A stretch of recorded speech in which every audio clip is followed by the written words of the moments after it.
Hello class 9 आज के इस वीडियो में हम आपका चैप्टर नंबर 4 जिसका नाम है एक्सप्लोरिंग अलजेब्रिक आइडेंटिटीज़, उसके अंदर एक्सरसाइज 4.2 जो है उसको सॉल्व करने वाले हैं। 4.1 जो है वो हम ऑलरेडी सॉल्व कर चुके हैं प्रीवियस वीडियो में। अगर आपने अभी वो वीडियो नहीं देखी है तो प्लीज़ उसे भी देखिए। लेकिन आज हम बात करेंगे किसकी, एक्सरसाइज 4.2 की। आपको याद है कि जब हमने 4.1 एक्सरसाइज की थी तो हमने किस आइडेंटिटी को सॉल्व किया था, याद करें। हमने सॉल्व किया था a प्लस बी का होल स्क्वायर, और वो क्या था a स्क्वायर प्लस में 2ab प्लस में b स्क्वायर। और अब हम यहाँ पे कौन सी आइडेंटिटी का इस्तेमाल करने वाले हैं वो देखते हैं। तो अगर हम रिप्लेस कर दें, इफ़ वी रिप्लेस b, अगर हम b को रिप्लेस कर दें नेगेटिव के b से, तो देखो यहाँ पे आपको कौन सी आइडेंटिटी जो है वो मिलने वाली है। तो यहाँ पे आपके पास आ जाएगा a माइनस बी का होल स्क्वायर, ए स्क्वायर माइनस 2ab, क्योंकि यहाँ पे आपका b क्या हो जाएगा नेगेटिव। और उसके अलावा जब आप यहाँ पे माइनस का b जो है उसकी स्क्वायर करेंगे तो यहाँ पे आपको b का स्क्वायर प्लस का b का स्क्वायर ही मिलेगा। लेकिन अभी अगर आप देखें तो आपके पास एक न्यू आइडेंटिटी है और वो है a माइनस बी का होल स्क्वायर, जो होता है a square minus 2ab plus b square. और इस एक्सरसाइज में हम इस आइडेंटिटी का इस्तेमाल करने वाले हैं।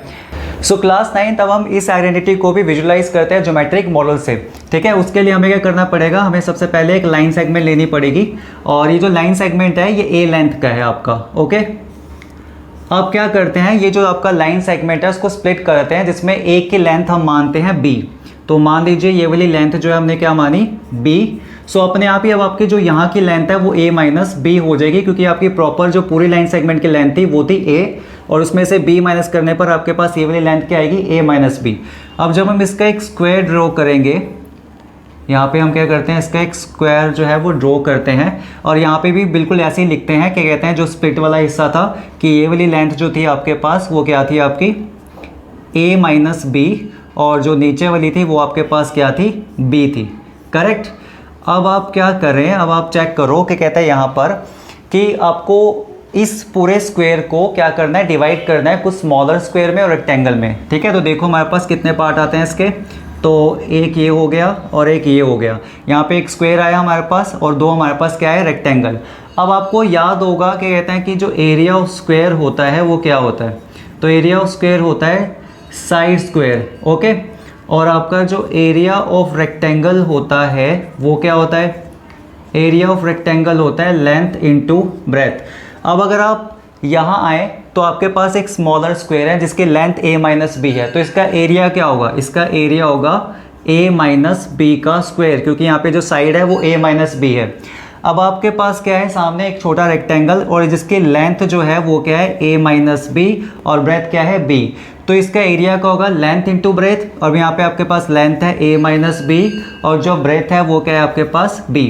एक बड़ा रेक्टेंगल भी आपको दिखाई दे रहा है, इसकी लेंथ क्या है, इसकी लेंथ है आपके पास b, और इसकी जो ब्रेथ है वो आप मानेंगे a। तो जब इस रेक्टेंगल का एरिया निकालेंगे तो वो आएगा ab, करेक्ट। अब यहाँ पर आप चेक करो आपको किसका फॉर्मूला निकालना था, a माइनस बी के होल स्क्वायर का। तो अगर मैं यहाँ पे लिखूँगा चाहिए a माइनस बी का होल स्क्वायर, तो देखो वो कैसा आएगा, आप चेक करो ये इतना सा हिस्सा है, लेकिन ये हिस्सा कैसे आएगा, तो आपका जो पूरा स्क्वायर था उसकी लेंथ क्या थी a, तो उसका एरिया क्या बनने वाला है a का स्क्वायर, करेक्ट। उसमें से दो चीज़ें आपको माइनस करनी पड़ेंगी, एक ये और एक ये, जिसके बाद आपके पास आपको ये मिल जाएगा। तो ये क्या था हमारे पास, ये था हमारे पास a माइनस बी और बाहर इसके b है। और इसके अलावा एक और चीज़ माइनस करनी पड़ेगी, वो ये रेक्टेंगल जो क्या है आपका माइनस का ab, करेक्ट। अब ज़रा इसको सॉल्व करो, ये हो जाएगा आपका a स्क्वायर, करेक्ट। इसको अंदर पहले मल्टीप्लाई कर लो, ये आ जाएगा आपका ab, ये हो जाएगा आपका माइनस का b स्क्वायर, और ब्रैकेट के बाहर उधर आपका माइनस का ab है। अब यहाँ पे और सॉल्व करते हैं, तो ये हो जाएगा a स्क्वायर, ब्रैकेट ओपन करेंगे तो माइनस का ab, करेक्ट। और ये हो जाएगा प्लस का आपका b स्क्वायर, और पीछे भी आपके पास माइनस का ab है। तो a स्क्वायर इक्वल क्या हो जाएगा माइनस ab यानी कि माइनस का 2ab और प्लस में b स्क्वायर। तो आपको मिल गया आपके एंटी a माइनस बी स्क्वायर, यानी a minus b whole square का फॉर्मूला, ठीक है, किससे, ज्योमेट्रिक मॉडल से, करेक्ट। तो अब हम बढ़ेंगे और अपनी एक्सरसाइज 4.2 को इस फॉर्मूले से और पहले वाले फॉर्मूले के भी कुछ क्वेश्चंस है और उससे हम इसको सॉल्व करेंगे 4.2 को, ठीक है, देखते हैं। सो क्लास 9 तब बारी है एक्सरसाइज 4.2 को सॉल्व करने की। एक्सरसाइज 4.2 में भी आपके 2 ही क्वेश्चन है जैसे 4.1 में थे, लेकिन इसमें जो फर्स्ट क्वेश्चन है उसके 6 पार्ट्स हैं और जो आपका सेकंड क्वेश्चन है उसके अंदर 3 पार्ट्स है। पहले हम सॉल्व करते हैं आपका क्या कहते हैं क्वेश्चन नंबर 1 जिसके 6 पार्ट्स हैं, जिसमें से 3 पार्ट्स आप देख रहे होंगे मैंने यहाँ पे व्हाइट बोर्ड में लिख दिए हैं, बाकी 3 आप खुद ही सॉल्व करेंगे। ठीक है, आपका होमवर्क है। तो हम सॉल्व करते हैं कि करके इन 3 पार्ट्स को जो मैंने यहाँ पे लिखे हैं। और पहला जो पार्ट है वो है आपका सेकंड, तो पहले तो मैं यहाँ पे इसे लिखता हूँ, वो है आपका 4s² 20st प्लस में 25t²। अब इस क्वेश्चन में आपसे पूछा है कि आपको करना है क्या है, इसको फैक्टर करना है, कह रहा है फैक्टर कंप्लीटली। अब इसके फैक्टर आप कैसे करेंगे, पहले तो आप एक चीज़ समझे इसके अंदर कि अगर आप तीनों ही क्वेश्चन को देखोगे तो आपको यहाँ पे इनके जो सभी टर्म्स है वो पॉजिटिव दिखाई देंगे। तो इसका मतलब यहाँ पे a-b² का फॉर्मूला नहीं लग रहा, क्योंकि वहाँ पर 2ab के आगे जो था वो क्या था, नेगेटिव था। तो यहाँ पे जो आपने 4.1 एक्सरसाइज में आइडेंटिटी यूज़ की थी a प्लस b का स्क्वायर, जो था आपका a² प्लस में 2ab प्लस b², इस आइडेंटिटी का ही हमें यहाँ पे इस्तेमाल करना है और क्या करना है, इसके फैक्टर करने हैं। अब बहुत ध्यान से देखो, आपको समझ में आएगा कि ये जो फॉर्म है ये इसी फॉर्म में दे रखा हुआ है, यानी कि इसकी जो एक्सपेंडेड फॉर्म है इसी फॉर्म में ये दे रखा हुआ है। इसका मतलब ये आपका क्या है, इससे आप अपना यहाँ पर a निकालने वाले हैं और यहाँ से आपको पता चलने वाला है b। तो ज़रा कंपेयर करो, अगर a² बराबर ये है, करेक्ट, आपका a² बराबर ये है, तो इसका a क्या होगा, तो 4 जो होता है वो किसकी स्क्वायर होती है, 2 की। और अगर यहाँ पर s² है तो डेफिनेटली यहाँ पर क्या होगा, s, तो यहाँ पर हम करेंगे 2s² करके देखो, वापस ये आ जाएगा। और b की स्क्वायर की जगह आपको देखें, आपको यहाँ पे 25t का स्क्वायर दिख रहा होगा। ठीक है, तो जब आप इसको सॉल्व करेंगे तो 25 जो है वो 5 का स्क्वायर है और यहाँ पे लिखेंगे t, और इसको स्क्वायर करने पे आप चेक करो आपका वापस 25t² आ जाएगा। यानी कि हमने a भी निकाल लिया, b भी निकाल लिया। अब आ रही है 2ab की, 2 लिखा मैंने। अब आपका जो a है वो ऑलरेडी आपको पता है क्या है, 2s, तो यहाँ पे लिखो 2s। आपको b भी ऑलरेडी पता है जो कि है 5t, वो भी हमने लिखा। आप अगर आप इसको सॉल्व करें, देखो 5 to the 10, 10 to the 20, 20st, check करो, बिल्कुल सही, बिल्कुल वैसा ही यहाँ पे आपको दिखाई दे रहा है। तो अब आपको यहाँ से समझ में आ गया कि ये जो आपने अभी क्या कहते हैं इस फॉर्म में इसको चेंज करा है, इसमें a जो है वो आपका क्या है, 2s है, और जो b है वो क्या है आपका 5t है, करेक्ट। और ये आइडेंटिटी किसकी थी, क्योंकि सारी टर्म प्लस की है तो बीच में क्या आएगा, प्लस, और इसका कर दो स्क्वायर, करेक्ट। तो यहाँ पर जो 2s प्लस 5t है वो आपको एक फैक्टर यहाँ पे मिल जाएगा। तो यहाँ पर आपके पास जो 2s प्लस में 5t है is a factor of algebraic expression, जो आपको कौन सा दिया हुआ था, 4s² प्लस में 20st प्लस में 25t², करेक्ट। अब जैसे आपने इसको सॉल्व किया है बिल्कुल वैसे ही आपको फोर्थ पार्ट भी सॉल्व करना है, यहीं पे सॉल्व कर देते हैं। ठीक है, आपको विजिबल हो जाएगा आराम से। अब यहाँ पर भी आपको कंपेयर किससे करना है, कंपेयर तो आपको ये जो आइडेंटिटी है इसी से ही करना है। ठीक है, अब देखो यहाँ पे a² कौन है, अगर आपको बहुत सिंपली पता चल जाएगा, यहाँ पे p का स्क्वायर है ना, तो डेफिनेटली यहाँ पर एक इनमें से, यहाँ पे देखो p का स्क्वायर है, यहाँ पे q का स्क्वायर है, तो इनमें से एक a² और एक b² है।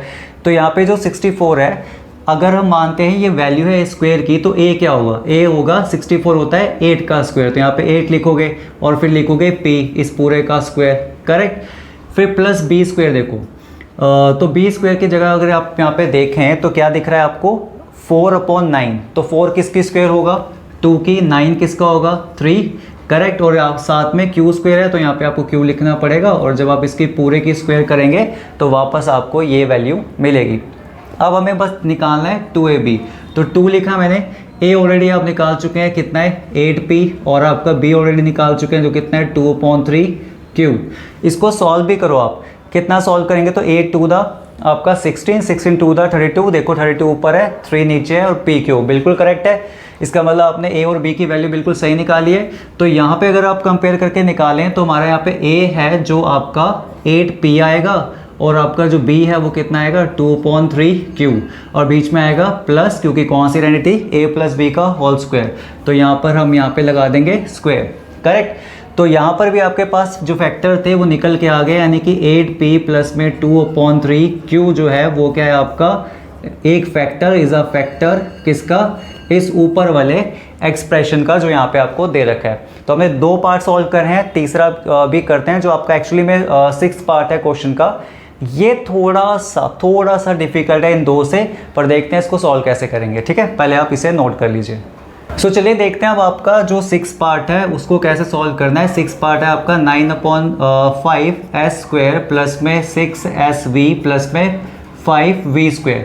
अब यहाँ पर अगर आप कंपेयर करें आइडेंटिटी के साथ इसको, जो है आपका a plus b square equal to a square plus 2ab plus में बी स्क्वायर, तो अगर आप इसको यहाँ से अगर कंपेयर करेंगे तो अब आपको शायद लगेगा कि हम यहाँ पर a स्क्वायर और b स्क्वायर है उसे कैसे निकालें, बिकॉज 9 तो 3 का स्क्वायर है बट 5 नहीं है, और यहाँ पर भी हमें यहाँ स्क्वायर देख के ये तो लग गया कि शायद ये b का स्क्वायर हो सकता है, बट 5 भी किसी की स्क्वायर नहीं है, यानी कि 5 एक परफेक्ट स्क्वायर नंबर नहीं है।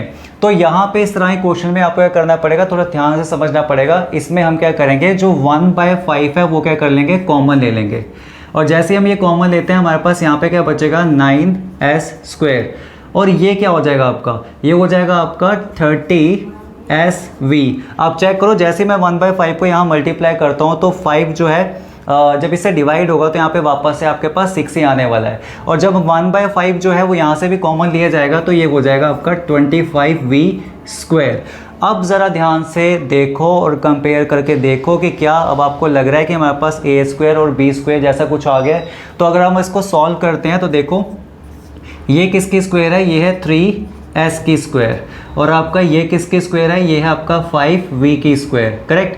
तो अब अगर मैं 2ab निकालूं तो 2 तो लिख दिया मैंने, यहाँ पर a है आपका 3s और b जो है वो आपका है 5v।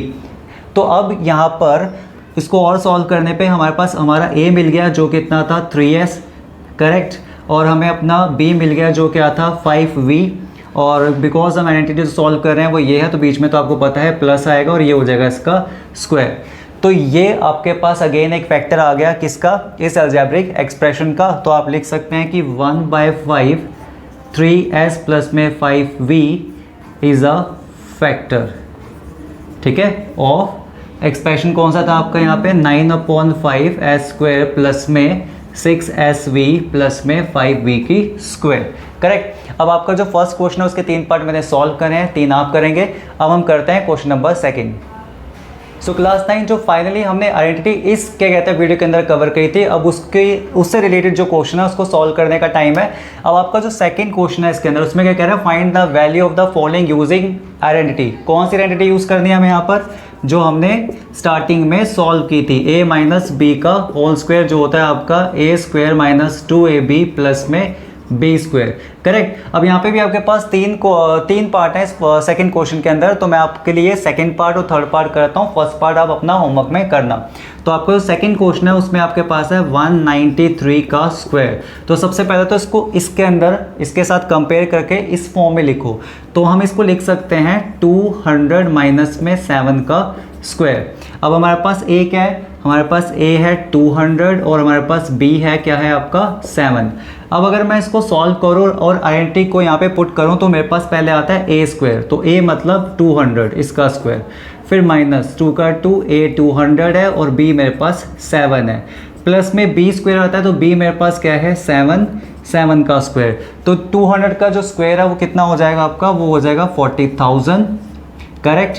7 to the 14 और 14 to the 28 यहाँ पर आएगा और यहाँ पर आएगा आपका प्लस 7 का स्क्वायर हो जाता है आपका 49। सो पहले अगर हम यहाँ पे इसको प्लस कर लें तो मेरे पास आएगा यहाँ पर 40049 और यहाँ पर हमें उससे माइनस करना है 2800। तो यहाँ पे चेक करते हैं, देखो सोल्यूशन के बाद हमारा आंसर क्या आता है, ठीक है। तो इसको जो माइनस करेंगे तो देखो क्या आएगा, 9 में से 0 गया 9, 4 में से 0 गया 4, और इसको कैरी करके लेकर आएंगे तो 10 में से जब आपका 8 कैंसिल होगा तो आएगा आपका 2, 9 में से 2 जाएगा तो क्या आएगा 7, और यहाँ पे आपके पास कितना रह जाएगा 3। तो जो इसका आंसर आ रहा है हमारे पास वो आ रहा है 37,249, करेक्ट। तो ये है इसका आंसर। अब हम बात करते हैं थर्ड वाले पार्ट की, तो थर्ड वाले पार्ट को भी यहीं पे सॉल्व करते हैं, और पहले इसको चेंज करते हैं किस फॉर्म में, a माइनस बी की फॉर्म में। यहाँ हम इसे लिख सकते हैं 299 की स्क्वायर को 300 माइनस में 1 का स्क्वायर, ठीक है। अब यहाँ पे हमारे पास a कितना है, यहाँ पे a तो हमारे पास 300 है बट b हमारे पास क्या है 1, और सॉल्व करते हैं आइडेंटिटी। तो a का स्क्वायर क्या हो जाएगा आपका 300 का स्क्वायर, ठीक है, माइनस में 2, a हमारे पास 300 है और b हमारे पास क्या है 1, प्लस में b का स्क्वायर, तो b क्या है 1 यानी कि 1 का स्क्वायर। तो यहाँ पे जब हम इसकी स्क्वायर करेंगे 300 की तो कितना आएगा 90,000, करेक्ट। और यहाँ पर आपके पास अगर आप इसको सॉल्व करें तो 600 आने वाला है और यहाँ पर आने वाला है 1। ठीक है, तो 90,000 और 1 को प्लस करेंगे तो हमारे पास आएगा 19,001 यानी कि 90001 और इसमें से माइनस करना है आपको 600। तो करो इसको सॉल्व थोड़ा सा यहाँ पर। इसको सॉल्व करने पे देखो क्या आएगा, 1 में से 0 गया 1 ही आएगा। ठीक है, यहाँ पे 0 में से 0 गया 0 आएगा, 10 में से 6 गया 4, यहाँ पे आपके पास 9 होगा और यहाँ पे रह जाएगा आपके पास 8। तो जो आपका आंसर आएगा वो आएगा 89401। तो यहाँ पर हमने जो आपका थर्ड पार्ट है उसका भी सोल्यूशन देखा, इसका आंसर आ रहा है 89,401। तो आपने दोनों ही सोल्यूशन देखे इसके, फर्स्ट आपको खुद करना है और 4.2 एक्सरसाइज भी इसी के साथ आपकी कंप्लीट हो जाती है। तो हम जब आपसे नेक्स्ट वीडियो में मिलेंगे तो 4.3 एक्सरसाइज की बात करेंगे, लेकिन दोनों ही वीडियो जो मैंने आपके लिए बनाई हैं दोनों ही वीडियो को ज़रूर से देखें और मिलते हैं आपसे नेक्स्ट वीडियो में।